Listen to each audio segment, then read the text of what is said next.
Lionel Gougelot sur Europe 1. L'innovation avec Anissé Nbida. Bonjour Anissé. Bonjour Lionel, bonjour à tous. Ce matin, vous allez nous parler d'une découverte qui va rassurer les parents ou les futurs parents de nouveau-nés. Innovation médicale. On pourrait enfin identifier les bébés qui risquent ce syndrome terrible de la mort du nourrisson. La mort subite du nourrisson, c'est l'une des premières causes de mortalité infantile. Dans nos pays occidentaux, elle est responsable jusqu'à 50% des décès.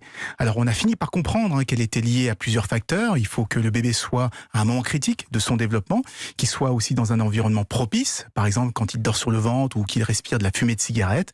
Et enfin, qu'il ait une physiologie qui soit à risque. Et c'est la combinaison de ces trois facteurs qui déclencherait ce fameux phénomène. Alors autant on peut maîtriser les deux premiers facteurs, la période de développement et l'environnement, autant on n'avait aucune idée de ce qu'était ce fameux facteur physiologique qui rend certains bébés plus vulnérables. Et c'est justement ce que vient de trouver une équipe de chercheurs australiens. Alors quel est ce facteur justement, Anissé ? Eh bien, ils ont réussi à identifier un marqueur spécifique dans le sang, une enzyme qui est liée à la stimulation cérébrale. Et c'est ce marqueur qui, combiné aux deux autres facteurs, qui semblerait exposer davantage certains enfants.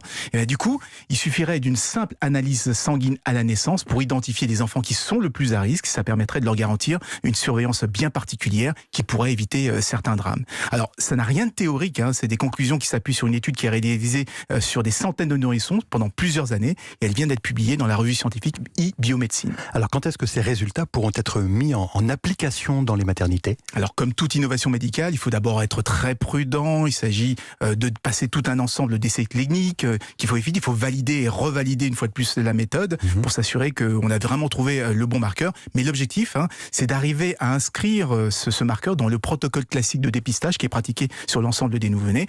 Et ça enlèverait beaucoup de poids à beaucoup de parents. Et ça allégerait une certaine angoisse, effectivement, de certains parents de nouveau-nés. Merci Anissé Nbida. À lundi. À lundi. Europe Matin.